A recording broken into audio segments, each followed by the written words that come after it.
Hello, good evening. My name is Anurag Dikshit and wish you very warm welcome to my Pathshala defence exam. Hope so कि मेरी आवाज़ आप सभी तक ठीक ढंग से पहुंच रही होगी. ज्योमेट्री में क्लास नंबर 3 जो है वो आपको किस सब्जेक्ट पर मिलेगी ये मैं आपको बता देता हूं थोड़ा सा. इसकी पहली और दूसरी क्लास में यानी कि फर्स्ट और सेकेंड क्लास में ये जो टॉपिक है ट्राइंगल एंड इट्स प्रॉपर्टीज, मैंने आपको ट्राइंगल और उसकी प्रॉपर्टीज के विषय में लगभग सारी जानकारी दे दी थी. तो अब ट्राइंगल और उसकी प्रॉपर्टीज का बेसिक चीजें पढ़ने के बाद ये दोनों क्लासेस में आपको इस चैप्टर का बेसिक वाला जो पार्ट है वो कंप्लीट मिल जाएगा. तो इसको पढ़ने के बाद अब हम लोग इसके क्वेश्चन जो PYQs हैं जिससे ये पेपर बनेगा CDS वाला, अगर देखा जाए तो CDS 2 की जितनी भी तैयारी कर रहे हैं बच्चे उनको PYQs की बहुत ज़्यादा ज़रूरत होती है कि आपको ये लेवल पता चल जाता है ना कि किस प्रकार के क्वेश्चन आपसे पूछे जाएंगे. तो आज से हम लोग उसी को करेंगे. चलिए शुरुआत कर लेते हैं अपने फर्स्ट क्वेश्चन से. तो here it is the first question. Question क्या कह रहा है इस चीज़ को समझते हैं और देखते हैं फिर आगे बढ़ते हैं. कहता है in a triangle ABC and the triangle DEF it is given that AB is equal to 5 centimetre, BC is equal to 4 centimetre, CA ये दिया है, DE EF FD ये वैल्यूज दिए. If AL is the perpendicular to BC and DM is perpendicular to EF then what is the ratio of EL to DM. देखिए अब बहुत ध्यान से समझिएगा, यहाँ से आपकी क्लास हो रही है शुरू, देखना ध्यान से. दो ट्राइंगल है, एक ABC एंड DEF. हमारे पास एक ये ट्राइंगल हो गया और एक ये ट्राइंगल हो गया. एक ट्राइंगल का नाम है ABC और दूसरे ट्राइंगल का नाम है DEF. तो here it is the triangle ABC और यहां पर जो ट्राइंगल है वो है DEF. ठीक है, ये दो ट्राइंगल हो गए. अब इस ट्राइंगल में बोला गया है कि AB is equal to 5 centimetre. What AB जो दिया हुआ है वो 5 सेंटीमीटर है. तो here it is AB is equal to 5 centimetre, BC is equal to 4 centimetre, BC 4 हो गया. उसके बाद CA is equal to 4.2 centimetre, तो CA हो गया 4.2. राइट. नेक्स्ट आपसे कहता है कि DE की वैल्यू आपके पास 10 सेंटीमीटर है, तो DE 10 हो गया. उसके बाद अगर आप देखेंगे तो FD की वैल्यू जो दी है वो 8.4 दे रखी है. नेक्स्ट बोलता है EF की वैल्यू 8 दे रखी है, ये EF की वैल्यू 8 हो गई. अब आपसे ये बोला गया इस क्वेश्चन में कि AL is perpendicular to BC. ये BC साइड पर एक AL साइड गिराई गई और ये इस पर परपेंडिकुलर है, 90 डिग्री का एंगल फॉर्म करती है. And DM is perpendicular to EF. EF side पर DM एक परपेंडिकुलर है. क्या है? DM एक परपेंडिकुलर है EF साइड पर. तो here it is DM and perpendicular DM और यहाँ पर ये था AL, it is AL. Right. तो ये परपेंडिकुलर हो गए. आपसे पूछ रहा है then what is the ratio of AL to DM. AL से DM का रेशियो क्या होगा. देखिए कितना बेहतरीन सा क्वेश्चन है, आपको समझना है. कल मैंने आपसे डिस्कस की थी सिमिलरिटी ऑफ ट्राइंगल, तो उसी सिमिलरिटी ऑफ ट्राइंगल पर ये पूरा क्वेश्चन बेस्ड है. सिमिलरिटी ऑफ ट्राइंगल पे क्या मैंने आपको बताया था कि किसी भी ट्राइंगल में अगर मैं बात करता हूं तो उसकी करस्पॉन्डिंग साइड जो होती है यानी जो संगत भुजाएं होती हैं उनके रेशियो हमेशा बराबर होते हैं. जैसे AB का रेशियो किस साइड के साथ होगा. AB इस ट्राइंगल की साइड है, तो इस ट्राइंगल की साइड हम कौन सी लेंगे, DE लेंगे. AB का रेशियो DE के साथ. साथ में BC का जो रेशियो होगा, BC साइड का रेशियो किसके साथ होगा, EF साइड के साथ होगा. उसके बाद AC साइड का रेशियो किसके साथ होगा, तो AC साइड का रेशियो जो होगा, AC साइड का रेशियो जो होगा वो DF के साथ होगा. ये सारे के सारे आपस में क्या होते हैं, ये सिमिलरिटी की कंडीशन है कि करस्पॉन्डिंग साइड्स के रेशियो हमेशा आपस में इक्वल होते हैं. उसके बाद ये पहली कंडीशन थी. साथ ही में मैंने आपको ये भी बताया था कि अगर कोई एल्टीट्यूड होता है, तो वो एल्टीट्यूड या परपेंडिकुलर या मीडियन या जो भी है उसकी हाइट जो होगी उसकी हाइट का रेशियो भी आपस में बराबर होगा. जैसे यहाँ पर अगर देखें तो AL का जो रेशियो होगा किसके साथ, DM के साथ, वो वही होगा जो इनकी करस्पॉन्डिंग साइड्स का रेशियो था. साथ ही साथ अगर यहाँ पे मान लीजिए कोई मीडियन दी होती तो मीडियन 1 का रेशियो मीडियन 2 के साथ वही होता. अगर हाइट दी होती तो हाइट का रेशियो हाइट 1 का रेशियो हाइट 2 के साथ सेम होता. तो ये प्रॉपर्टीज थी किसकी, सिमिलर ट्राइंगल होने की. तो आपको ये चीज़ तो हमेशा याद ही रखनी है कि सिमिलरिटी में अगर हमारे पास कंडीशन होगी तो ये कंडीशन हो सकती है. ये कंडीशन हो सकती है सिमिलरिटी में, और अगर ये कंडीशन हो जाएंगे तो आपका क्वेश्चन का आंसर आ जाएगा। देखिए कैसे आएगा। अगर मैं ए बी साइड की बात करूं तो 5 है और डी ई साइड की बात करूं तो 10 है, यानी अगर रेशियो देखूंगा तो 1 और 2 का मिल जाएगा। Same condition B C side 4 है और ई एफ साइड 8 है, यानी कि रेशियो 1 और 2 का मिलेगा। नेक्स्ट ए सी साइड 4.2 है और यहाँ पर जो इसके साथ डी एफ साइड दी है वो 8.4 है, यानी कि रेशियो 1 और 2 का है। तो हम हर कंडीशन में देख रहे हैं कि यहाँ पर रेशियो कितना मिल रहा है, 1 और 2 का। अगर डिवीजन करेंगे तो रेशियो 1 और 2 का ही मिलेगा। तो आगे हमारे पास क्या लिखा था, ए एल का रेशियो डी एम के साथ जो होगा वो भी रेशियो क्या होगा, 1 और 2 का होगा। तो आपका आंसर क्या बनेगा, option number A is right answer. और ये क्वेश्चन 2007 CDS फर्स्ट के एग्जाम में पूछा गया था। ठीक है, तो होप सो कि ये बात आपको अच्छे से समझ में आई होगी। अब की बार मैंने हिंदी और इंग्लिश दोनों के साथ ही क्वेश्चन लिखे हुए हैं ताकि आप हिंदी वाले बच्चे हिंदी देख सकते हैं और इंग्लिश वाले बच्चे इंग्लिश में चीज़ों को समझ सकते हैं। चलिए नेक्स्ट क्वेश्चन पर आते हैं। कह रहा है कि एक ट्राइंगल ABC जो है permitted to move around when it's vertex A is fix. कह रहा है कि एक ट्राइंगल है हमारे पास ABC, बहुत ध्यान से देखिएगा सर। एक ट्राइंगल है हमारे पास ABC, इस ट्राइंगल का जो वर्टेक्स A है, यानी कि जो शीर्ष A है, क्या है, जो शीर्ष A है ये बिल्कुल फिक्स्ड है, इसको आप हिला डुला नहीं सकते हैं। और जब इसको हिला डुला नहीं सकते हैं तो अगर हमारे पास दूसरे जो शीर्ष होंगे B और C, इसका मतलब ये फिक्स है, तो इसको हम राउंड राउंड करके घुमा सकते हैं। तो अगर मैं इसको घुमा सकता हूँ, कैसे घुमा सकता हूँ मैं आपको वो दिखाता हूँ, कोशिश करता हूँ। अगर यहाँ पर ये सुविधा मिल जाएगी तो मैं इसको घुमा के दिखाता हूँ आपको कि कैसे घुमाया जा सकता है। ठीक है, देखिए मैं बताता हूँ।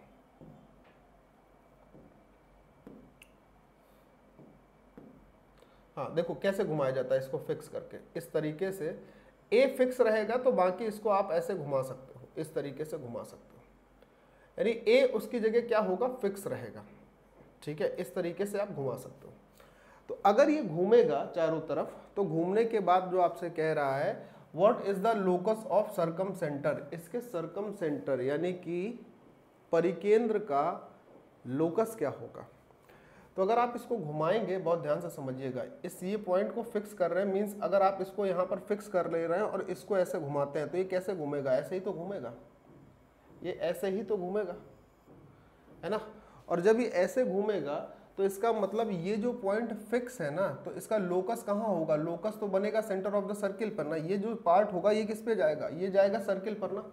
तो जो लोकस बनेगा इसका केंद्र बिंदु परिकेंद्र बनेगा, वो परिकेंद्र कहाँ पर बनेगा, लोकस कहाँ पर बनेगा, तो आप बोलोगे एक सर्किल का फॉर्म बन जाएगा। किसका फॉर्म बन जाएगा, सर्किल का, यानी कि वृत्त का फॉर्म बन जाएगा।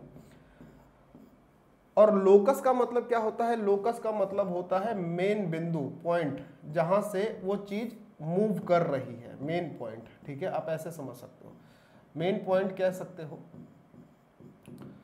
जहां पर चीज वो क्या कर रही है, मूव कर रही है। तो वो कहां पर मूव करेगी, ऐसे एक सर्किल के अराउंड मूव करेगी, एक वृत्त का बनाएगी। और जब वृत्त बनाएगी तो आपका आंसर कौन सा बनेगा, ऑप्शन नंबर बी। जब इसका शीर्ष ए तय किया जाता है तो ABC को घूमने की अनुमति होती है, मतलब ए फिक्स कर दिया गया, बाकी फिर ABC को घुमाया गया। जब घुमाया गया तो जो सरकम सेंटर का स्थान होगा, हालांकि सरकम सेंटर यहाँ पे गलत लिखा है, लोकस की बात होगी, तो लोकस पे अगर हम बात करें मतलब वो बिंदु कहाँ होगा जिस पर ये घूमता होगा। तो वो कैसे कहाँ पर होगा, इसी सर्किल पर कहीं ना कहीं होगा ना भाई। ये सर्किल, अगर ये ट्राइंगल ऐसे घूम रहा है तो ये पॉइंट तो फिक्स है ना, और ये पॉइंट फिक्स है तो ये पॉइंट किसके अंदर आ रहा है, तो सर्किल के अंदर आ रहा है, क्योंकि सर्किल ही तो फॉर्म हो रहा है, वृत्त ही बन रहा है। तो आपका जवाब क्या होगा, ऑप्शन नंबर बी होगा। नेक्स्ट आता है, चलिए अगला क्वेश्चन नंबर नेक्स्ट पर हम लोग चलते हैं और देखते हैं क्या है क्वेश्चन नंबर नेक्स्ट। देखिए क्या कह रहा है, यहाँ पर एक असर्शन और उसका रीजन दिया हुआ है, इसको हम लोग पढ़ते हैं और समझने की कोशिश करते हैं कि ये क्या कहना चाह रहा है। असर्शन हमारे पास क्या दिया हुआ है, इसका असर्शन जो दिया है, कह रहा है ABC is a triangle and AD is its angular bisector. If AB is equal to 6, BC 7 है, AC 8 है, देन BD आपके पास 3 होगा, CD 4 होगा। चलिए मैंने आपको एंगल बाइसेक्टर थ्योरम भी कल एंगल प्रॉपर्टीज में आपको सिखाई थी। तो देखो हमारे पास अगर एक ट्राइंगल हो जाता है ABC, बहुत ध्यान से समझना, here it is a triangle A B C, A B and C, और बोलता है कि एडी इसका जो है एंगुलर बाइसेक्टर है, मतलब अगर ये एंगल है तो इस एंगल का जो बाइसेक्टर होगा क्या होगा, इस एंगल का जो बाइसेक्टर है वो कुछ इस तरीके से है और ये डी पॉइंट पर आके मिलता है। किस पॉइंट पर मिलता है? डी पॉइंट पर। तो ये इसका एंगुलर बाइसेक्टर होने का मतलब ये एंगल और ये एंगल आपस में बराबर होंगे, अगर ये थीटा होगा तो ये भी थीटा होगा, ये दोनों बात हो गई। अब आपसे क्या कह रहा है? अब आपसे कह रहा है कि ए बी 6 सेंटीमीटर है, ये आपको 6 सेंटीमीटर दिया हुआ है, उसके बाद बी सी 7 सेंटीमीटर है, तो बी से सी तक की जो डिस्टेंस है ये आपके पास 7 सेंटीमीटर दी है। नेक्स्ट आपसे बोल रहा है बी सी 7 होने के बाद ए सी जो है वो 8 सेंटीमीटर है, तो ये 8 सेंटीमीटर हो गया। अब बोलता है बी डी 3 है और सी डी कितनी है? 4 है। देखो ध्यान से, बी डी साइड जो है ये 3 सेंटीमीटर की है, ये 3 सेंटीमीटर है, और जो सी डी साइड है ये 4 सेंटीमीटर है। कितने सेंटीमीटर है? 4। बी डी 3 है, सी डी 4 है। तो अब आपसे जो क्वेश्चन पूछा है ना, क्वेश्चन क्या कह रहा है कि अगर मैं बोलूं आपको, जैसा कल मैंने आपको एंगल एंड इट्स प्रॉपर्टीज में पढ़ाया था, दोनों बातें कि जो एंगल बाइसेक्टर थ्योरम होती है वो क्या होती है कि जो एंगल बाइसेक्टर होता है वो अपोजिट साइड को उसी रेशियो में डिवीजन करता है, उसी रेशियो में डिवाइड करता है जो रेशियो उसका एंगल बनाने वाली साइड्स का होता है। मीन्स टू से कि जो रेशियो ए बी का किस साइड के साथ होगा, ए बी का रेशियो जो ए सी के साथ होगा, वही रेशियो बी डी का किसके साथ होगा, वही रेशियो बी डी का डी सी के साथ होगा, वही रेशियो बी डी का किसके साथ होगा? डी सी के साथ। तो अगर मैं ये देख पाऊं कि हमारे पास ए बी कितनी है? 6 सेंटीमीटर, देखना ध्यान से, ए बी 6 सेंटीमीटर है और ए सी कितनी है? 8 है। तो अगर मैं इसका रेशियो निकालूंगा तो इसका रेशियो तो 3 and 4 का आएगा ना, इसका रेशियो कितना होगा? 3 and 4 का, और 3 and 4 का ही रेशियो तो यहाँ पर आपके पास दिया हुआ है। मीन्स 100% यू कैन से कि ये हमारी एंगुलर बाइसेक्टर थ्योरम को प्रूव कर रहा है। दूसरी बात पर आते हैं, ये यानी इसका मतलब जो हमारे पास असर्शन दिया हुआ है वो एकदम 100% करेक्ट है। अब इसके रीजन की बात करते हैं। रीजन देखिए क्या कह रहा है। रीजन कह रहा है the angular bisector AD of a triangle cut the base BC in a ratio of A B and A C. Correct है, बिल्कुल करेक्ट है। एंगुलर बाइसेक्टर थ्योरम यही होती है कि ये जो एडी लाइन है ना, ये बीसी को उसी रेशियो में डिवीजन करती है जिस रेशियो में ए बी और ए सी होता है। इसका मतलब हमारा असर्शन भी बिल्कुल सही है और इस असर्शन का जो रीजन दिया गया है ये भी बिल्कुल सही है, और रीजन जो है इस असर्शन का बिल्कुल करेक्ट एक्सप्लेनेशन है।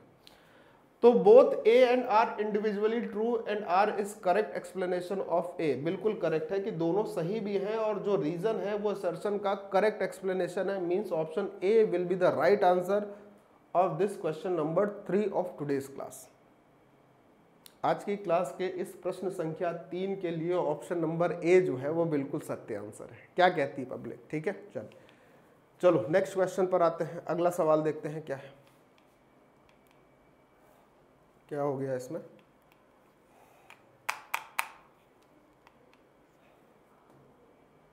चलिए नेक्स्ट क्वेश्चन पे आते हैं। अगला सवाल कह रहा है B A C is a triangle with A is 90 degree. हमारे पास एक 90 डिग्री वाला ट्राइंगल है, एक ट्राइंगल है जिसमें एक एंगल आपको 90 डिग्री दिया है। तो here it is a triangle और इसमें एंगल ए अगर 90 डिग्री है तो ये एंगल ए हो गया और ये हो गया 90 डिग्री का। कितने डिग्री का? 90 डिग्री का। और अगर ये बी सी है तो हम बोल देते हैं कि ये पॉइंट बी सी हो गया, ये पॉइंट सी हो गया, ए बी सी ट्राइंगल बन गया। फिर आपसे कहता है कि अब perpendicular AD is drawn on BC। एक परपेंडिकुलर जो है AC, A से एक परपेंडिकुलर AD ना वो ड्रॉ किया जाता है इस BC साइड पर, और अगर ये परपेंडिकुलर ड्रॉ किया जाता है तो मीन्स ये 90 डिग्री इंटरसेक्ट पॉइंट करेगा। Which one of the following is correct. आपसे कह रहा है कौन सा ऑप्शन करेक्ट होने वाला है। अब देखो जरा, अगर मैं आपको देखूं और बताऊं तो यहाँ पर टोटल अपने पास 3 ट्राइंगल बनते हैं। कितने ट्राइंगल बन रहे हैं? टोटल 3 ट्राइंगल बन रहे हैं। कौन कौन से ट्राइंगल बन रहे हैं जरा देखना। सबसे पहला ट्राइंगल जो है वो है ट्राइंगल ABC, सॉरी BAC है। सबसे पहला ट्राइंगल है BAC, क्योंकि A एंगल इसमें 90 डिग्री का था ना, तो BAC में एंगल A जो है वो 90 डिग्री दिया है। ठीक, अब देखिए यहां पर अपने पास जो दूसरा ट्राइंगल बनेगा, दूसरा ट्राइंगल बनेगा ADB, triangle ADB, triangle ADB। और ADB में आप देखेंगे तो हमारे पास ये जो एंगल D है ना, ये क्या है 90 डिग्री। तो आप बोलोगे यहाँ पर जो एंगल ADB होगा वो एंगल ADB आपके पास 90 डिग्री का होगा। ये मैं क्यों लिख रहा हूँ इसका अभी आपको पता चलेगा कि ये लिखने का सबसे बड़ा रीजन क्या है। चलिए आगे देखते हैं। और एक तीसरा ट्राइंगल भी बन रहा है भाई यहाँ पर, और तीसरा ट्राइंगल बन रहा है ADC। कौन सा बन रहा है? Triangle ADC। और इस ट्राइंगल ADC में जो एंगल मैं बात करता हूँ, एंगल ADC जो है वो 90 डिग्री बन रहा है। तो बेसिकली मैं आपको बता इसलिए रहा हूं कि आप अगर पहले ट्राइंगल को दूसरे के साथ क्लब करते हैं या फिर पहले ट्राइंगल को तीसरे ट्राइंगल के साथ क्लब करते हैं तो ये दोनों सिमिलर होंगे, ये दोनों सिमिलर होंगे, ये दोनों क्या होंगे? सिमिलर ट्राइंगल हो जाएंगे। सिमिलर मतलब समरूप त्रिभुज हो जाएंगे। कैसे होंगे इस चीज को आपको देखना है, मैं आपको पूरा डिटेल बताता हूं। देखो ये बात आपको समझ में आ गई होगी यहां तक की। अब अगर मैं आपसे बोलता हूं कि अपने पास दो ट्राइंगल ले लेते हैं, कौन कौन से? हम ट्राइंगल BAC और ट्राइंगल ADB ले लेते हैं। ट्राइंगल BAC और साथ में ले लिया ट्राइंगल अपने पास ADB। ट्राइंगल BAC और ट्राइंगल ADB ले लिया। तो सिमिलरिटी की कंडीशन क्या होती है कि तीनों एंगल्स का अपने पास क्या होना जरूरी है? समरूप होना जरूरी है, एंगल इक्वल होने चाहिए। अब ये सिमिलर होंगे या कॉन्ग्रुएंट होंगे यानी समरूप होंगे या सर्वांग सम होंगे, इस चीज को देखिए जरा। अगर हम BAC ट्राइंगल देखते हैं तो हमारे पास BAC ट्राइंगल कुछ ऐसा बना है जिसमें ये एंगल 90 डिग्री है, ये C है, ये A है, ये B है। बहुत ध्यान से समझना भाई, बहुत ध्यान से, करेक्ट। उसके बाद जो दूसरा ट्राइंगल है ना ADB, अगर मैं उसको बनाता हूं तो वो कैसे बन रहा है? ADB अगर इस फॉर्म में बनाता हूं तो हमारे पास एंगल D जो है वो 90 डिग्री है। तो ये D हो गया, ये ऊपर A हो गया, इधर B हो गया। ये कुछ ऐसा बन रहा है। बहुत ध्यान से समझना, बहुत मतलब बारीक और बहुत माइनर सी चीजें हैं जो आपको समझनी जरूरी है। देखो अगर मैं आपसे बोलता हूं कि इस पूरे दोनों ट्राइंगल में कुछ कॉमन है क्या अपने पास, तो आपको देखना होगा कॉमन क्या क्या मिल रहा है। देखिए क्या कॉमन है। एक AB साइड जो है दोनों में कॉमन दिख रही है और ये एंगल D जो है 90 डिग्री दिख रहा है। तो मैं ये बोल रहा हूं कि हमारे पास अगर ये साइड जो AB है यहाँ वाली, ये इसमें वाले ट्राइंगल में भी है, इस वाले ट्राइंगल में भी है कि नहीं है? एंगल एक 90 डिग्री है ही दोनों ट्राइंगल में, है दोनों ट्राइंगल में। तो आपको अब ये देखना है कि सिमिलरिटी किस में बन रही है, सिमिलरिटी किस में बन रही है। तो आपने देखा कि एक एंगल आपके पास क्या हो गया, एक एंगल आपके पास आ गया इक्वल होके आ गया। और अगर आप इस चीज को समझ पा रहे हो और देख पा रहे हो तो ये बात बहुत आसान हो जाएगी। कौन सी बात? कि अगर आप ट्राइंगल DAB के साथ, अब आपको ये समझ में आ रहा होगा, अगर आप ट्राइंगल DAB के साथ, देखो ध्यान से, ट्राइंगल DAB के साथ ट्राइंगल ADC लेते हैं तो ये आपको और थोड़ा आसान होने की कगार पर आगे लेके जाएगा।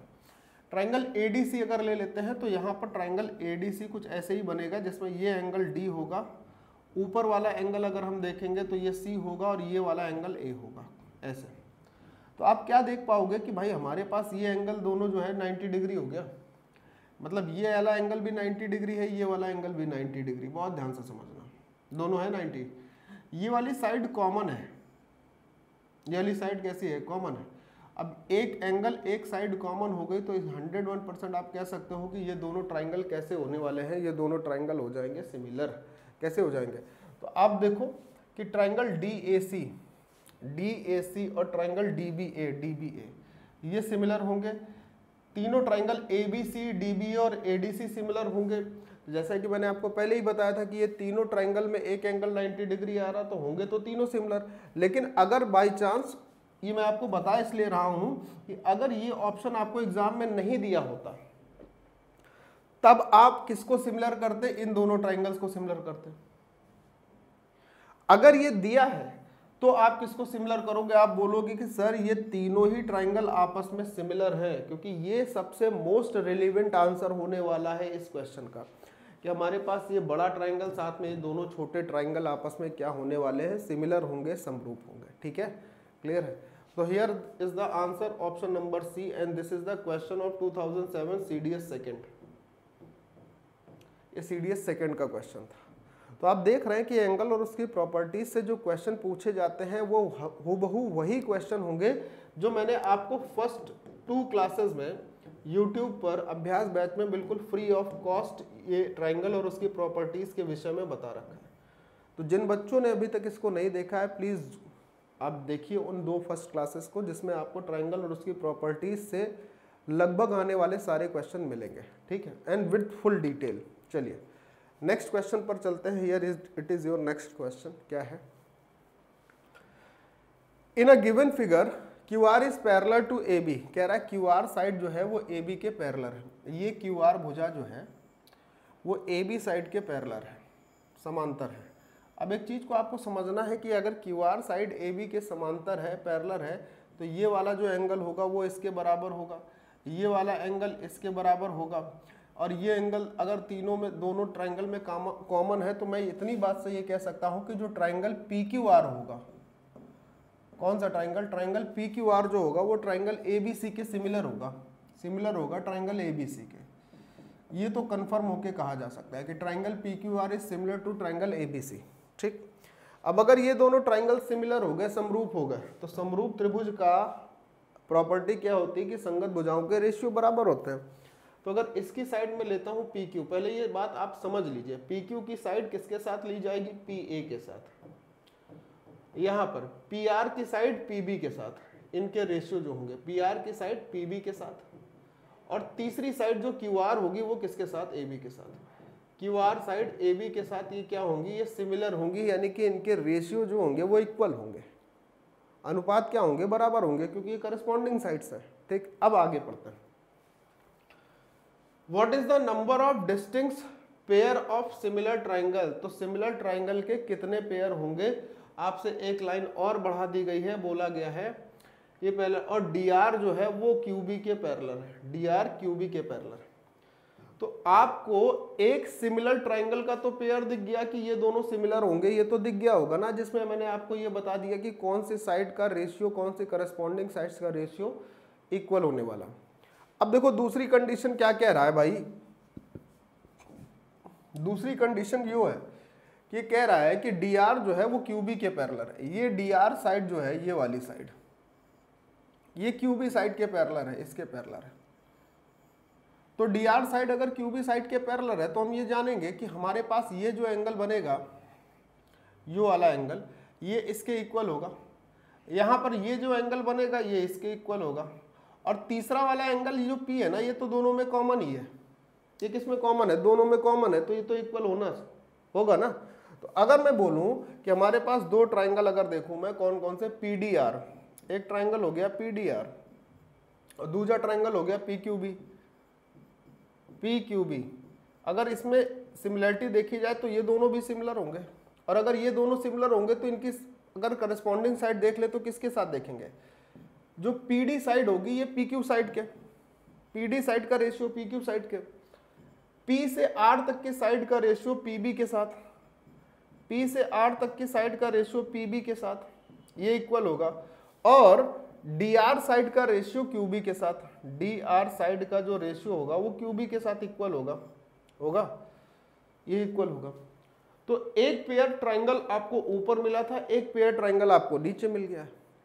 इसके अलावा इस ट्राइंगल में कोई और पेयर ट्राइंगल का ऐसा नहीं होगा जो आपस में सिमिलर हो। तो आपका जवाब क्या होगा कि option number B is the correct answer.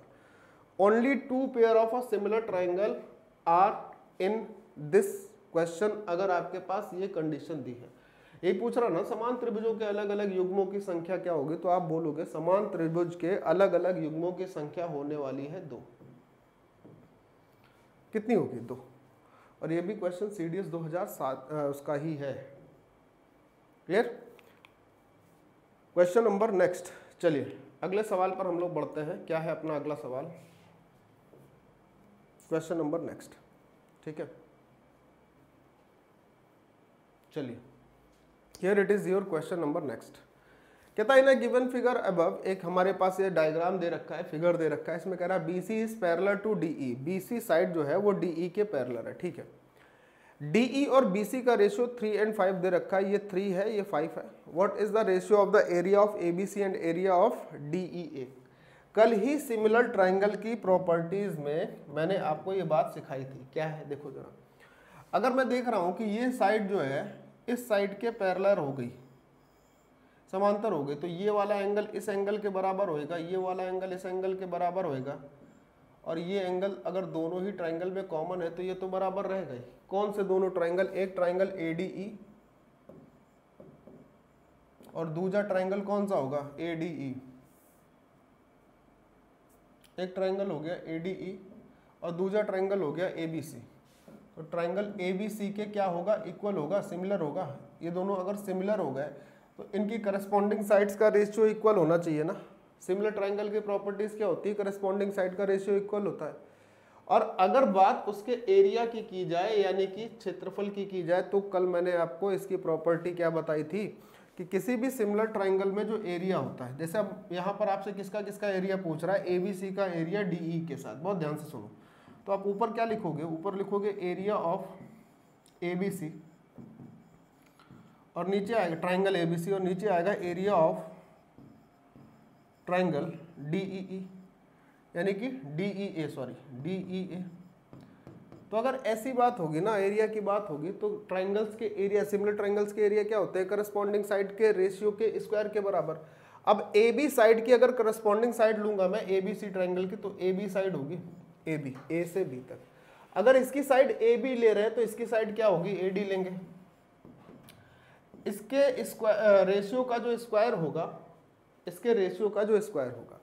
फिर अगर हम यहाँ पर करस्पॉन्डिंग साइड्स देखें, संगत भुजाएं देखें, तो AC साइड किसके साथ आएगी? AE के साथ। AC साइड जो होगी वो किसके साथ आएगी? AE के साथ। इसका स्क्वायर इक्वल होगा किसके? तीसरी साइड। तीसरी साइड क्या है? BC side. BC साइड का रेशियो किसके साथ आएगा? DE के साथ आएगा। BC साइड का रेशियो किसके साथ आएगा? DE के साथ आएगा। इसके स्क्वायर के बराबर होती है, ऐसे मैंने आपको बताया था कल वाली क्लास में जब मैंने आपको सिमिलरिटी पढ़ाई थी। ठीक है।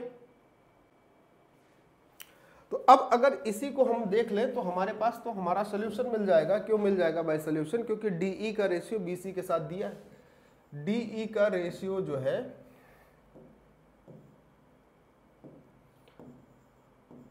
DE का रेशियो किसके साथ दे रखा है? BC साइड के साथ तो दे रखा है ना।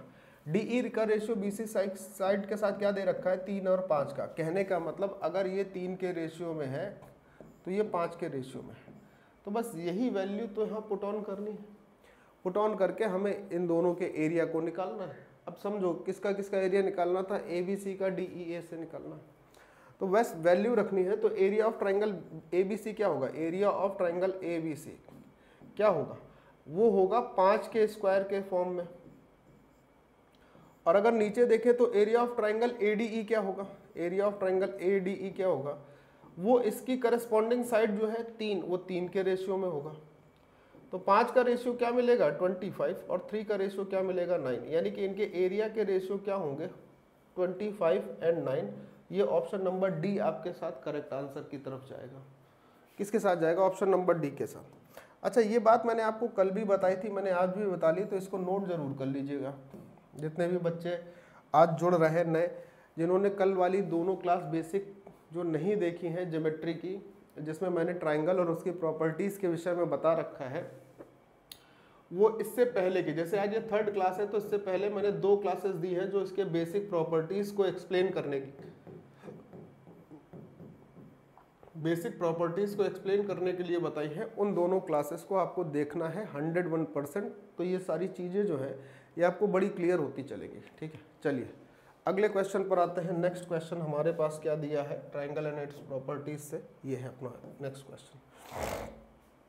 क्या कहता है? The vertical angle of N isosceles triangle is 15 more than each of the it's base angle. What is the vertical angle? अब देखिए क्या कह रहा है, बहुत अच्छा सा सवाल है, समझने की देर है, बस ये आपका सवाल हो जाएगा। हमारे पास एक त्रिभुज है, आप ऊपर पढ़ सकते हो। कह रहा है एक समद्विबाहु त्रिभुज का ऊर्ध्वाधर कोण इसके प्रत्येक आधार कोण से 15 डिग्री अधिक है। ऊर्ध्वाधर कोण क्या है?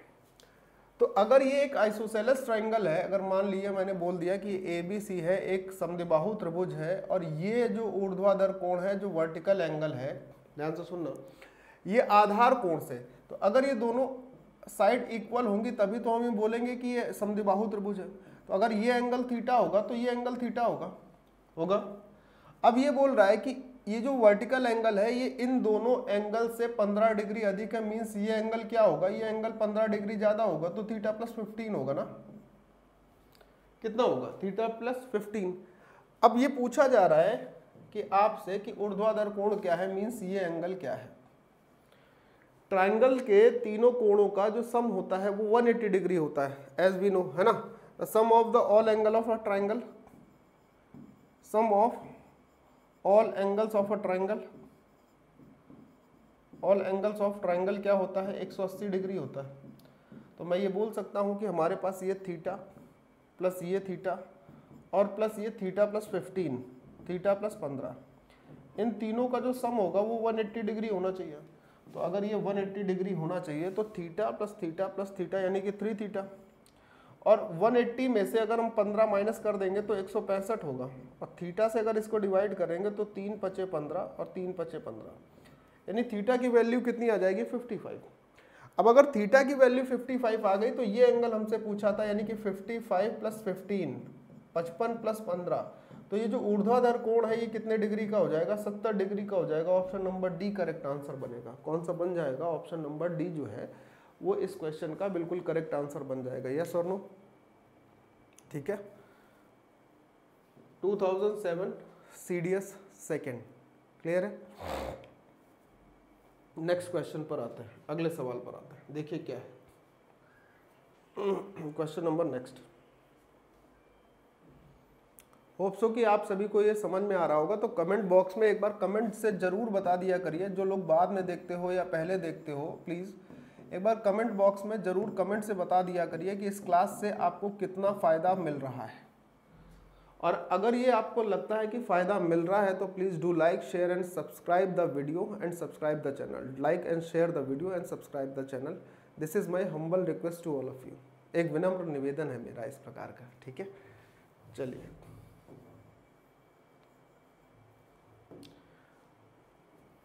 अब नेक्स्ट क्वेश्चन पर आते हैं। ये नेक्स्ट क्वेश्चन भी हमारा असर्शन और रीजन पर डिपेंड करता है, तो देखते हैं क्या कह रहा है। पहला असर्शन कह रहा है if two triangle are congruent then their corresponding angles are equal. अगर दो ट्राइंगल वो है सर्वांगसम है, अगर दो त्रिभुज कैसे हैं, सर्वांगसम है, तो उनके संगत कोण समान होते हैं। कल मैंने आपको कॉन्ग्रुएंसी बताई थी। क्या बताई थी, कॉन्ग्रुएंसी। देखिए क्या है ना, सबसे पहले तो इसी चीज को समझिए कि अगर हमारे पास दो ट्राइंगल हैं, कैसे हैं, दो ट्राइंगल है, एक ट्राइंगल की वैल्यू मैं नाम दे रहा हूं ABC और दूसरा ट्राइंगल में बोल दे रहा हूं PQR, समझिएगा बहुत ध्यान से। तो कॉन्ग्रुएंट होने की यानी सर्वांगसम होने की जो कंडीशन होती है, तीन कंडीशन होती हैं किसकी, सर्वांगसम होने की। अगर दो त्रिभुज सर्वांगसम है, ये सारी चीजें कल मैंने आपको बहुत एक्सप्लेन करके बताई थी। अगर कोई दो त्रिभुज सर्वांगसम है मींस कॉन्ग्रुएंट है, तो उनके कॉन्ग्रुएंट होने की बेसिकली तीन कंडीशंस होती हैं। कौन कौन सी कंडीशन होती है, एक होती है SAS जिसे बोलते हैं साइड एंगल साइड, एक होती है ASA इसे बोलते हैं एंगल साइड एंगल, और एक होती है SSS यानी कि साइड साइड साइड। तो अगर कंडीशन जो ये है, अगर कंडीशन ये है तो ये कंडीशन ये कहती है कि अगर दो साइड और उनके बीच के एंगल अगर इक्वल होते हैं तो दोनों ट्राइंगल कॉन्ग्रुएंट होते हैं, सर्वांगसम होते हैं। ये बोल रहा है। दूसरी कंडीशन ये कहती है कि अगर दो ट्राइंगल, किसी भी ट्राइंगल के दो एंगल जो कि सेम साइड पर बने, मतलब अगर किसी ये ट्राइंगल की सेम साइड है, ऐसे समझना, अगर ये BC और QR एक साइड है, अगर इस पर बनने वाला ये एंगल और ये एंगल इसके इस एंगल और इस एंगल के इक्वल हो जाए, मतलब अगर ये θ1 हो ये θ2 हो, साथ ही ये θ1 हो ये θ2 हो, दो इक्वल एंगल अगर सेम साइड पर दोनों ट्राइंगल में बनते हैं तो वो दोनों ट्राइंगल कॉन्ग्रुएंट होते हैं, सर्वांगसम होते हैं। और तीसरी कंडीशन ये कहता है, तीसरी कंडीशन होती है कि अगर तीनों साइड क्या होती हैं, अगर तीनों साइड, बहुत ध्यान से सुनना, अगर तीनों साइड इक्वल होती हैं तो तीसरा एंगल भी सर्वांगसम होता है, मतलब दोनों एंगल सर्वांगसम। अब इसका एक हिडन हिस्सा है, हिडन पहलू है जो आपको समझना है। क्या है हिडन पहलू, उसी चीज को मैं आपको समझाता हूं, बहुत ध्यान से देखना, ठीक है। अगर मैं इस कंडीशन को उठाता हूं, इस कंडीशन को, सेकंड वाली को, तो उसको देखना जरा हिडन पहलू क्या है, उससे आपको और बेहतर समझ में आ जाएगा, ठीक है। देखो जरा, एक ट्राइंगल ये हो गया, दूसरा ट्राइंगल ये हो गया, ठीक। अब देखना है कि दोनों कॉन्ग्रुएंट बनते हैं नहीं बनते हैं, इस चीज को देखो। इसकी वैल्यू, इसका नाम रख लिया ABC, और ये हो गया आपके पास PQR। क्या हो गया? PQR। सुनना, मैं ये बोल रहा हूं कि इन दोनों ट्राइंगल में मैंने बोल दिया BC साइड जो है वो PQ साइड के QR साइड के इक्वल है। BC साइड किसके इक्वल है? QR साइड के। बहुत ध्यान से सुनना, एक ये हो गया। फिर मैंने यहां पे बोला कि एंगल ABC जो है, ABC वो एंगल PQR के इक्वल है, एंगल PQR के इक्वल है, और इन दोनों की जो वैल्यू है, सपोज कर लीजिए मैंने बोल दिया 80 डिग्री है, ठीक। अब मैं बोल रहा हूं इसका एंगल ACB, इसका एंगल जो है ACB जो है वो इसके एंगल PRQ के इक्वल है, PRQ के इक्वल है, और ये मैंने बोल दिया कि ये 70 डिग्री है। तो किसी जो हिडन पहलू है वो अब मैं बोलने जा रहा हूं कि किसी भी ट्राइंगल के अगर दो एंगल, बहुत ध्यान से सुनना, किसी भी ट्राइंगल के अगर दो एंगल आपस में इक्वल होते हैं तो तीसरा एंगल कंपल्सन है उसके लिए कि वो इक्वल ही होंगे। इफ द, इसको मैं लिख देता हूं यहां पर, नोट पॉइंट में आप लिखना चाहो लिख लेना। If the two angles of any true angle, if the two angles of any two triangles, any two triangles are equal, अगर किसी दो त्रिभुज के दो कोण आपस में इक्वल हैं, if any two angles of any two triangles are equal, then third one, then third angle या third one लिख लो, कुछ भी लिख लो, then third angle in both the triangles, in both the triangles, in both the triangle must be equal, both the triangles must be equal, must be equal, must be equal।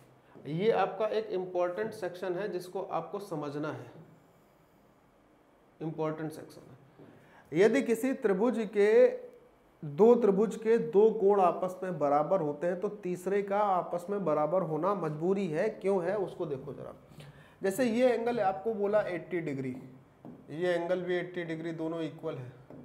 ये angle 70 degree है और ये angle भी 70 degree है। तो किसी भी triangle के तीनों एंगल का सम एक्चुअली होता कितना है? 30 डिग्री होता है ना, 180 डिग्री होता है। तो 8 7 15, इसका मतलब ये 30 डिग्री बचेगा। सेम प्रोसीजर 8 7 15, मतलब ये 30 डिग्री बचेगा। बचेगा या नहीं बचेगा? बोले यस सर बचेगा। तो अगर दो एंगल आपको इक्वल दे रखे हैं तो तीसरा तो इक्वल होगा ही होगा। तो यहां से आपको एक चीज और कंफर्म हो जाएगी कि एंगल BAC जो होगा, ये मैं आपको क्यों बता रहा हूं सुनना अभी, एंगल BAC जो होगा वो एंगल QPR के इक्वल होगा। और कितना होगा? 30 डिग्री, सपोज करके बताया। अब जो ये बोला है ना कि अगर दो त्रिभुज सर्वांगसम है तो उनके संगत कोण समान होते हैं, ये बात बिल्कुल सही हो गई कि अगर किसी भी त्रिभुज के तीनों कोण, किसी भी त्रिभुज के तीनों कोण इक्वल है, सर्वांगसम है अगर दो त्रिभुज, तो उनके तीनों कोण क्या होंगे? हमेशा क्या होंगे? इक्वल होंगे ही होंगे। मतलब असर्शन जो दिया है वो बिल्कुल सही बात कह रहा है। इसके असर्शन ने बिल्कुल सही बात कही है कि वो सर्वांगसम होंगे। और मैं आपको ये भी बता दे रहा हूं, every congruent triangle should be, या every congruent triangle are similar triangle, but every similar triangle should not be congruent. इसको मैं लिख दे रहा हूं, देखो सुनो, ये नोट पॉइंट है, बहुत इंपॉर्टेंट है। क्या है? प्रत्येक सर्वांगसम त्रिभुज, प्रत्येक सर्वांगसम त्रिभुज समरूप हो सकते हैं। समरूप यानी कि सिमिलर हो सकते हैं। प्रत्येक समरूप त्रिभुज सिमिलर हो सकते हैं, लेकिन इसका वाइस वर्सा कि एवरी सिमिलर ट्राइंगल जो है अगर वो कॉन्ग्रुएंट होने की बात कर रहा है तो सही नहीं है। But each and every congruent triangles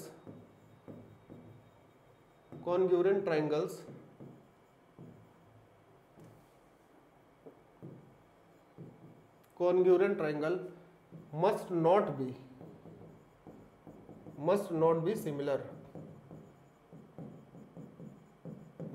be similar, ये आपको याद रखना है, ये भी एक अच्छा पॉइंट था। अब इसके रीजन को जरा देख लें, क्या कह रहा है रीजन, ये बात समझ में आ गई।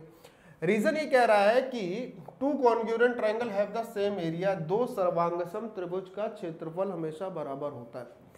सर्वांगसम त्रिभुज का मतलब ऐसे ट्राइंगल, कॉन्ग्रुएंट ट्राइंगल का मतलब होता है ऐसे ट्राइंगल, बहुत ध्यान से समझिएगा। सर्वांगसम का मतलब होता है दो ऐसे त्रिभुज जिसके हर एक पार्ट बराबर होंगे, मतलब उसका एंगल जो होगा वो बराबर होंगे, A1 A1 के बराबर होगा, ये A2 है तो ये भी A2 होगा, बहुत ध्यान से सुनना, ये A3 है तो ये भी A3 होगा। कॉन्ग्रुएंट ट्राइंगल की स्पेशलिटी बता रहा हूँ, A भी A3 होगा। साथ ही साथ अगर ये साइड A है तो ये साइड भी A होगी, ये साइड B है तो ये साइड भी B होगी, ये साइड अगर C है तो ये साइड भी क्या होगी, C ही होगी, ये साइड भी क्या होगी, C होगी। तो अगर आपके पास दो ऐसे ट्राइंगल हैं जिसके हर एक एंगल, हर एक साइड इक्वल होती है, तो उसका एरिया भी तो इक्वल होगा। क्या होगा, एरिया भी इक्वल होगा। तो इसका मतलब ये होगा कि congruent triangle always have the same areas, congruent triangles always have the same area. सर्वांगसम त्रिभुजों का क्षेत्रफल भी क्या होता है, हमेशा बराबर होता है। ठीक, चलो अब ये जो सवाल था कि दो सर्वांगसम त्रिभुजों का क्षेत्रफल समान होता है, ये भी सही है, ये भी क्या है, सही है। तो इसका मतलब असर्शन भी सही है और उसका रीजन भी सही है। तो अगर दोनों चीजें सही है तो both A and R individually true and R is the correct explanation of A। हाँ, R इसका करेक्ट एक्सप्लेनेशन है, बिल्कुल सही है।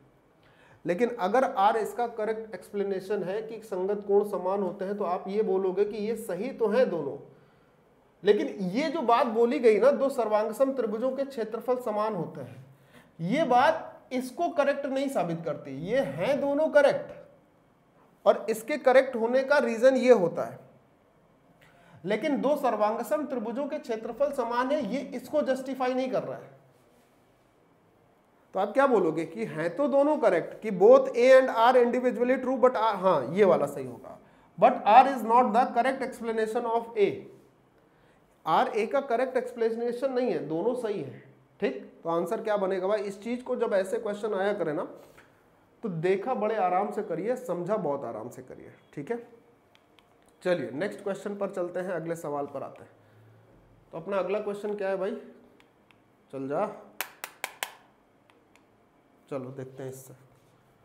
नेक्स्ट क्वेश्चन है अपने पास ये, चलिए। ऊपर दिखाए गए आंकड़े में DE जो है वो BC के समांतर है। तो यहाँ पर हमारे पास ये जो रेखा है DE रेखा, ये BC भुजा के समांतर है। किसके समांतर है, किसके पैरेलल है, BC साइड के पैरेलल है। अब अगर ये BC साइड के पैरेलल है तो ये एंगल इसके इक्वल होगा, ये वाला एंगल इसके इक्वल होगा, और तीसरा एंगल कॉमन है। तो इसका मतलब ट्राइंगल ADE और ट्राइंगल ABC कैसे होंगे, सिमिलर ट्राइंगल होंगे। ट्राइंगल ABC और ट्राइंगल ADE ये दोनों सिमिलर ट्राइंगल होंगे, समरूप त्रिभुज होंगे। और अगर ये दोनों समरूप त्रिभुज होंगे तो इनकी करस्पॉन्डिंग साइड यानी कि संगत भुजाओं के अनुपात बराबर होंगे ना। यानी AD का रेशियो AB के साथ, AE का रेशियो AC के साथ और DE का रेशियो BC के साथ ये आपस में इक्वल होगा। बात लिख देते हैं ताकि और समझ में आ जाए। AD का रेशियो AB के साथ इक्वल होगा, AE का रेशियो AC के साथ, AE का रेशियो AC के साथ, और ये किसके इक्वल होगा, DE का रेशियो जो है किसके साथ, BC के साथ। ये आपस में इक्वल होंगे, यही करस्पॉन्डिंग साइड के रेशियो है। अब आपसे कह रहा है कि अगर ट्राइंगल ADE और ट्रेपीजियम BDEC के रेशियो जो है, क्षेत्रफलों का अनुपात जो है वो ये है 4 और 5। मतलब ये ट्राइंगल आपके पास 4 के रेशियो में और ये ट्रेपीजियम 5 के रेशियो में है। ये इनके एरियाज दिए हैं। तो अगर मैं आपसे बोलूं कि एरिया ऑफ ट्राइंगल, बहुत ध्यान से सुनिएगा, area of triangle ADE, area of triangle ADE जो आपको दिख रहा है वो तो 4 के रेशियो में ही दिख रहा है ना। किसके रेशियो में दिख रहा है, 4 के रेशियो में दिख रहा है, 4 के रेशियो में। और अगर मैं यहां पे बोलूं कि एरिया ऑफ ट्राइंगल एबीसी जो ट्राइंगल है उसका क्षेत्रफल कितना होगा, तो आप क्या बोलोगे कि भाई ये ट्रेपेजियम और इस छोटे वाले ट्राइंगल को मिलाएंगे तभी तो ये बड़ा वाला ट्राइंगल बनेगा। तो इसका एरिया क्या होगा, तो इसका एरिया होगा 5+4 9 के रेशियो में। बोलो होगा 5+4 9 के रेशियो में। और अब आपसे पूछा गया है कि डीई का रेशियो बीसी के साथ क्या होता है, तो आपको ये बात तो पता होनी चाहिए ना, अभी मैंने थोड़ी देर पहले ही बताई थी कि सिमिलर ट्राइंगल के एरिया का रेशियो उनकी साइड के करस्पॉन्डिंग साइड के रेशियो के स्क्वायर के बराबर होता है। तो अगर मैं यहाँ पर बोलूँ कि डीई और बीसी साइड मैं ले लेता हूँ, जिसमें डीई साइड ऊपर है, तो इसका जो एरिया होगा कुछ ऐसे देखना, इसका एरिया डीई के स्क्वायर के फॉर्म में होगा और इसका एरिया बीसी के स्क्वायर की फॉर्म में होगा, और ये एरिया ये दिए हैं, यानी ये स्क्वायर बटे ये स्क्वायर 4/9 है। तो हम यहाँ से क्या करेंगे, अगर स्क्वायर रूट लेंगे तो ये 2 और 3 आ जाएगा और यहाँ पे क्या बचेगा, डीई रेशियो बीसी। तो डीई और बीसी का रेशियो क्या आ जाएगा, डीई और बीसी का रेशियो आ जाएगा 2:3। तो ये आपका आंसर हो जाएगा करेक्ट कि डीई और बीसी का रेशियो आ गया आपके पास 2:3 का। बोलो करेक्ट है भाई, क्लियर है। चलिए आगे बढ़ते हैं। देखो नेक्स्ट क्वेश्चन,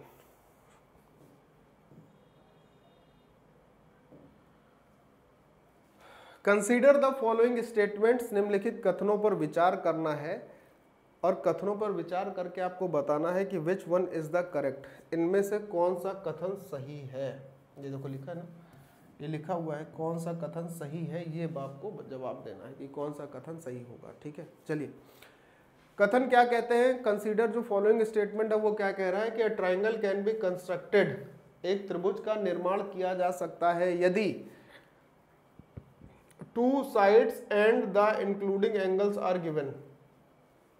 त्रिभुज की 2 भुजाएं और उसमें दिया हुआ तीसरा कोण दिया है इंक्लूडिंग एंगल। तो अगर मैं इसी बात को देखूं कि अगर हमारे पास त्रिभुज की 2 भुजाएं दी हो, अरे हट जा, हमारे पास त्रिभुज की 2 भुजाएं दी हो और इन 2 भुजाओं के बीच का जो एंगल है, अगर ये 2 भुजाएं दी हैं और इन 2 भुजाओं के बीच का एंगल दिया है, तो क्या हम तीसरा ट्राइंगल बना सकते हैं। तो आप बोलोगे हाँ सर, तीसरे की फिर कंस्ट्रक्शन ऐसे कर सकते हैं।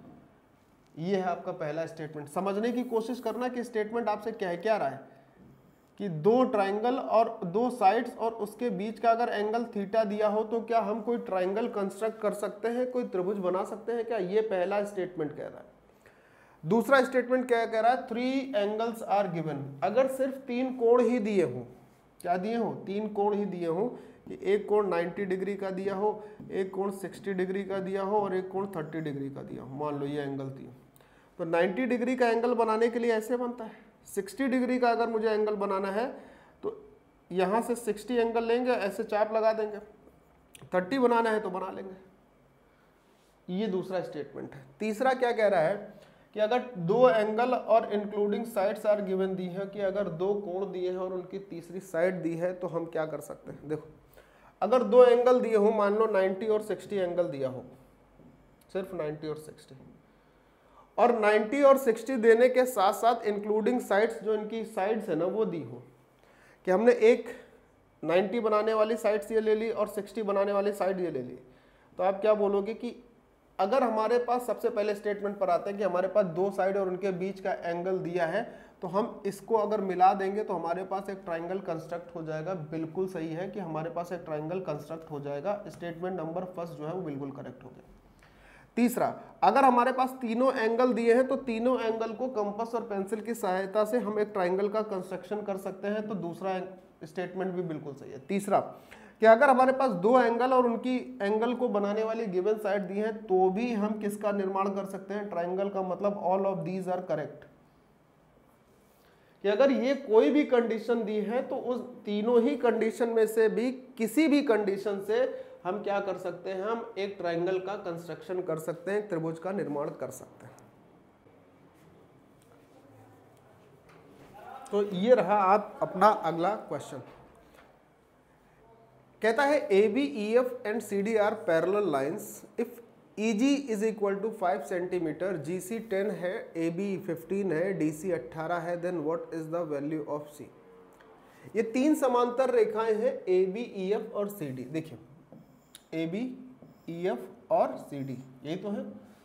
ये हो गई रेखा AB, ये हो गई रेखा EF और ये हो गई रेखा CD। ये तीनों समांतर रेखाएं हैं, ठीक है। कैसी रेखाएं? समांतर है। यदि EG जो है आपको दे रहा है 5 सेंटीमीटर,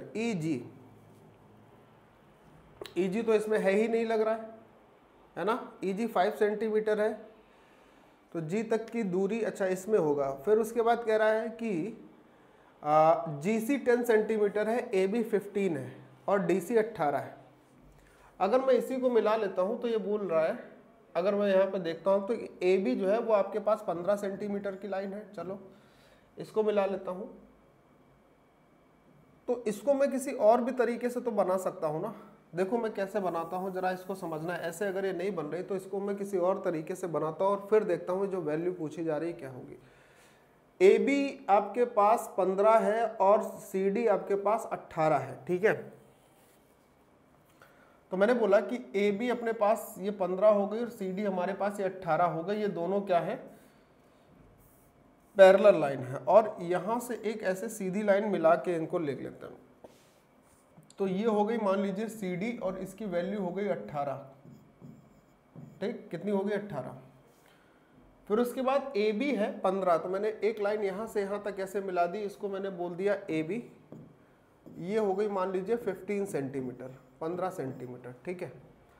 नेक्स्ट आपको बोलता है कि GC जो है वो 10 सेंटीमीटर है। G से C तक की जो डिस्टेंस है वो 10 सेंटीमीटर है, ओके। और EG जो है वो 15 है, EG जो है वो 5 है।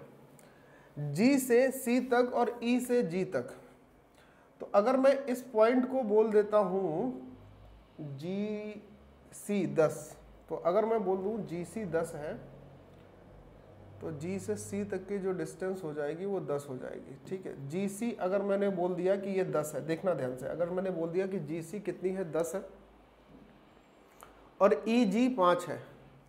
E से G तक की अगर डिस्टेंस देखी जाए तो वो कहाँ होगी? E से G तक की डिस्टेंस को अगर मैं देखूं तो 5 है। या फिर मैं यहाँ पर एक काम और कर सकता हूँ कि मैं ये कर सकता हूँ, मैंने जैसे बोल दिया कि इसको मैं हटा लेता हूँ। ऐसे डायग्राम में आपको हमेशा ये देखना होगा कि ये एक ऐसे डायग्राम होते हैं जो स्पेसिफिकली नहीं दिए होते हैं।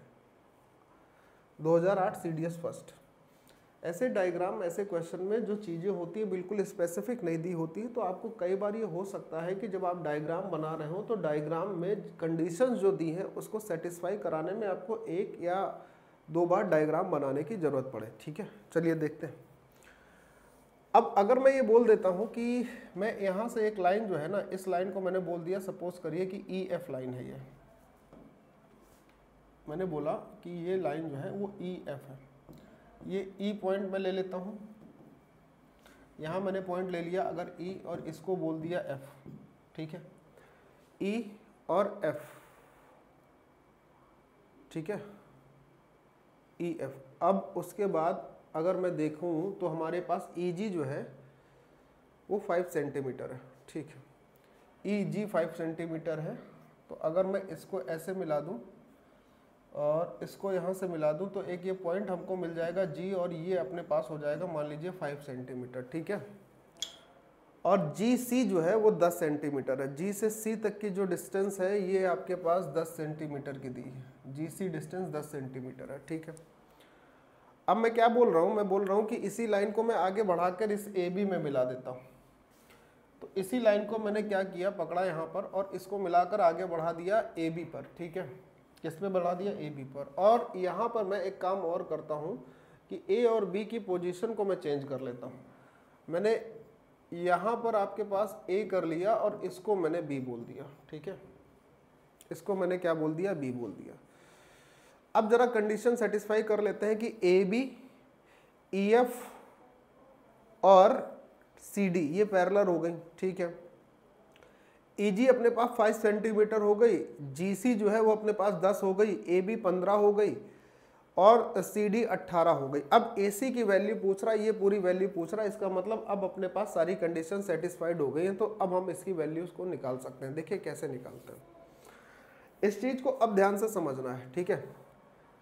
तो अगर मैं ये देखूं कि हमारे पास क्या चीज़ आ रही है और क्या चीज़ नहीं आ रही है, तो उससे हमारा काम थोड़ा सा आसान हो जाएगा। कैसे? दो ट्राइंगल अगर आपको देख रहे हैं, क्योंकि ये अगर तीनों साइड आपस में पैरेलल थी तो ये हिस्सा इसके इक्वल होगा, ये एंगल दोनों आपस में इक्वल होंगे, साथ ही में ये एंगल इस एंगल के इक्वल होगा, बिल्कुल होगा एंगल इक्वल, ठीक है। और उसके बाद अगर मैं बात करूं तो हमारे पास और क्या इक्वल होने वाला है, तो हमारे पास ये तीसरा एंगल इक्वल हो जाएगा। अब तीसरा एंगल इक्वल होने का मतलब ये हो गया कि अगर ये साइड 15 है और ये भुजा अगर पूरी देखें तो 10 बन रही है, ई से सी तक की पूरी डिस्टेंस कितनी बन रही है, 5 और 10 15 बन रही है। कितनी बन रही है? 15। तो यहां से आपको क्या मिलेगा, यहां से आपको मिलेगा ए बी बटे में ई एफ और बराबर में ए सी बटे में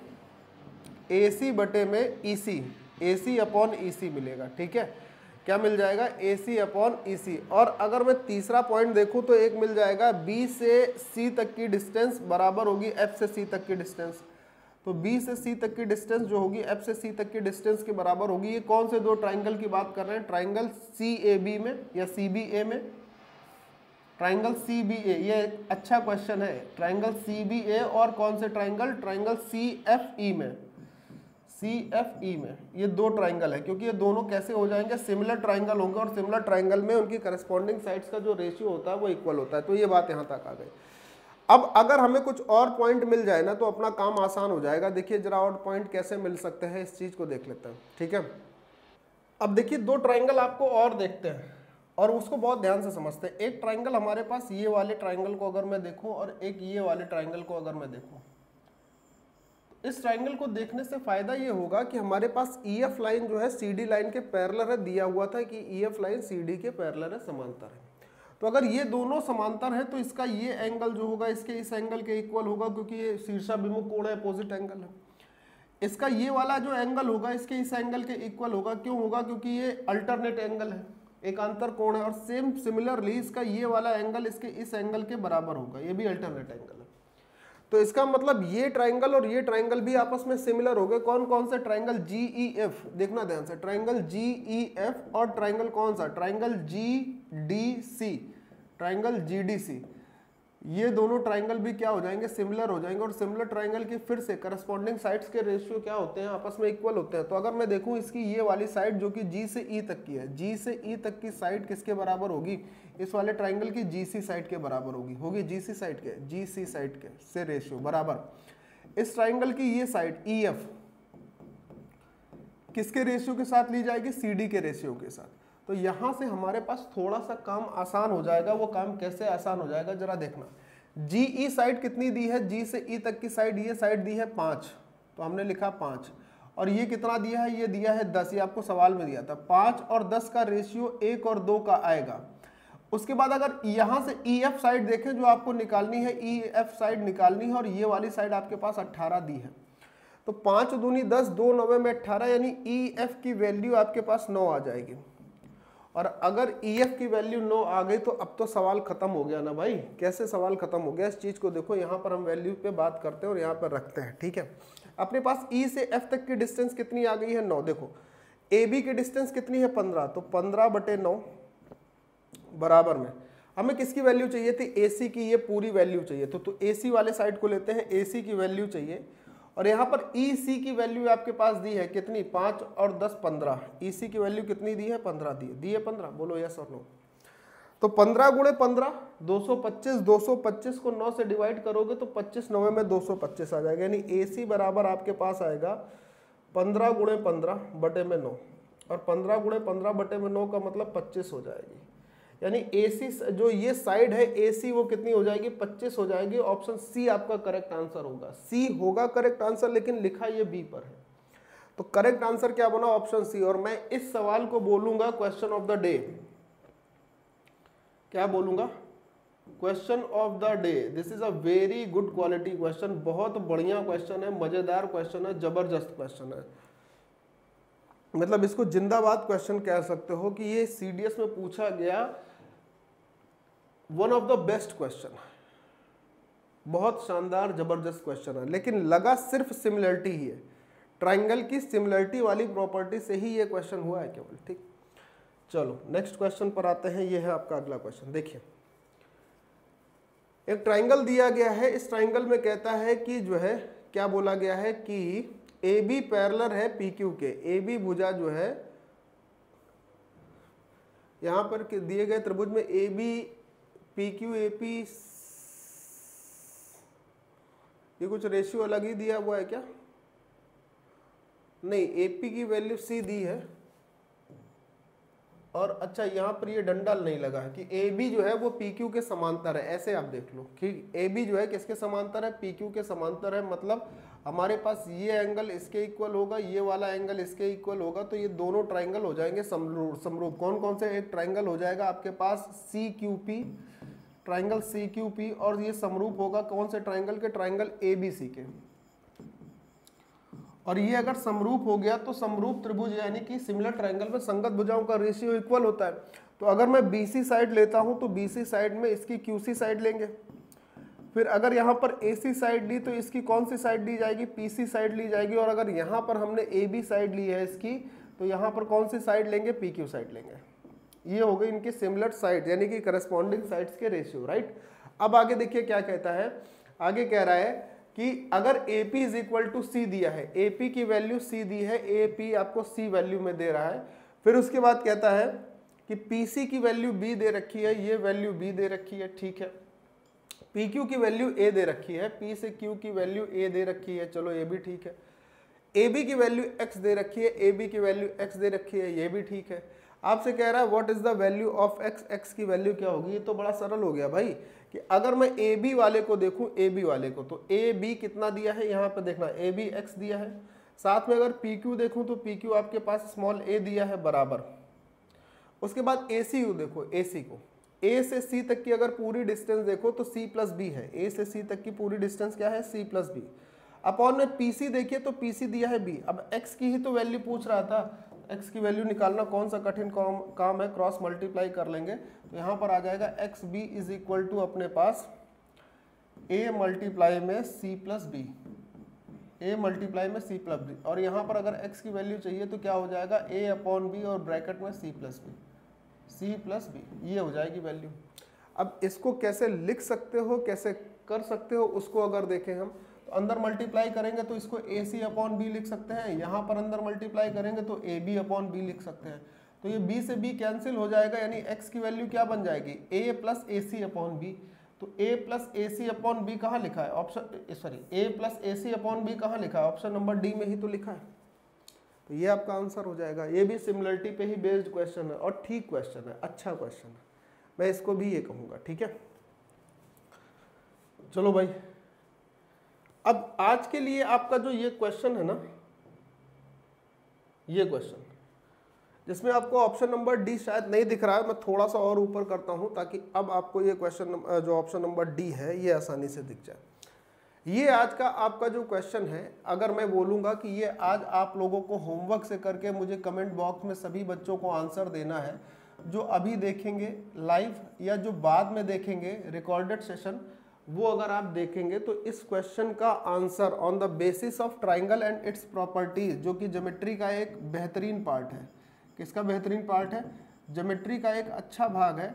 अगर आप इस पर काम करके इसका आंसर होमवर्क में करने के बाद कमेंट बॉक्स में सभी लोग अपने आंसर दीजिए। और भाई अगर आपको ये आंसर नहीं आता है ना sir, so please let me मुझे इन्फॉर्म करिए कि sir I am unable to do such kind of question, मैं इस क्वेश्चन को नहीं कर पाया हूँ, प्लीज़ आप मुझे बता दीजिए। तो मैं आपको ऐसा नहीं कि आप अगर कमेंट बॉक्स में लिखेंगे कि सर मुझे नहीं आया तो भी मैं आपको नहीं बताऊँगा, तब मैं आपको बता के ही इसको आगे बढ़ूँगा। लेकिन कम से कम आप मुझे ये इन्फॉर्म तो करिए कि सर ये ऐसे क्वेश्चन मुझे आ रहे हैं या नहीं आ रहे हैं। और एक रिक्वेस्ट, जिन बच्चों ने अभी तक ज्योमेट्री की फर्स्ट और सेकेंड क्लास को मिस किया हुआ है, फर्स्ट और सेकेंड क्लास, ये आज जो क्लास दे रहा हूँ मैं, आज आपको थर्ड क्लास है। तो फर्स्ट और सेकंड क्लास में मैंने पूरा बेसिक पढ़ाया है किस चीज़ का, एंगल और उसकी ट्राइंगल और उसकी प्रॉपर्टीज से। तो वो लोग उस क्लास को जरूर देखें और फिर अगर आप इस क्वेश्चंस को करेंगे ना, ऐसे क्वेश्चन जो मैं आगे भी कराऊंगा, तो आपके लिए बहुत फ़ायदा होगा, ठीक है। तो चलिए आज की क्लास को यहीं पर विराम देते हैं और नेक्स्ट क्लास में यानी कि कल फिर से आपसे मुलाकात होगी। सो तब तक जय हिंद, bye bye and take care.